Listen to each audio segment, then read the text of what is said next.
Discerning Hearts presents How to Pray, a Practical Guide to the Spiritual Life by David Torkington. Chapter 2, The Little Back Room. We should keep for ourselves a little back room, all our own, untouched by others, in which we establish our true freedom and chief place of seclusion and solitude. Montaigne.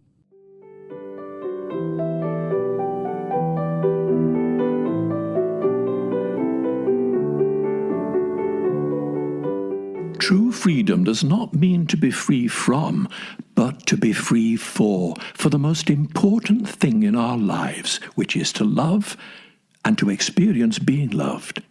Jesus wanted to receive and experience his Father's love more than anything else. Then he wanted to return it and share what he received with others. This meant that he had to structure his life in such a way that he could continually have access to the love that would give him in ever fuller measure what he wanted to share with others. And that means with us. That is why he regularly went to the temple and to the synagogue with his disciples, and that is why he often went alone for prolonged periods of prayer into solitary places, to the inner room, to the mountainside, to the garden where it was his custom to pray. However, in addition to all this, he needed regular daily personal prayer too, as we do. It was the custom of Orthodox Jews at that time to pray at prescribed times of the day. Jesus would have gone to the synagogue to pray at 9 in the morning, midday, and 3 in the afternoon, and he taught his followers to do likewise. Furthermore, he taught them how to do it in such a way that they would avoid the ostentatious way many of the Pharisees prayed, how they prayed in public to draw attention to themselves. But when you pray, he insisted, go into your room, shut the door, and pray to your Father in secret, and your Father, who sees in secret, will reward you. Now, when lifestyles and work patterns changed in subsequent centuries, Christians no longer found it possible to stick to the prescribed times that Jesus would have used with his disciples. So the practice of morning and evening prayer began to take their place.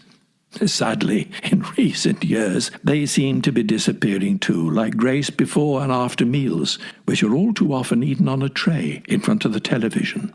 It is time to start again by seeking out some daily space and time so that we can retire into it every morning and evening, or whenever, to find there the inner freedom to receive and experience the self-same love that inspired Jesus and transformed everything that he did. This love will change us like nothing else on earth, making us more lovable and enabling us to love those we already love, but more deeply, and even those we have never loved before.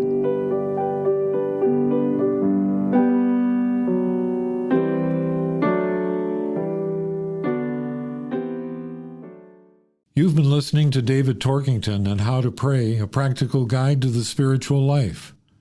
For more episodes in this series, visit discerninghearts.com, or you can find it in our free Discerning Hearts app or on many other streaming platforms.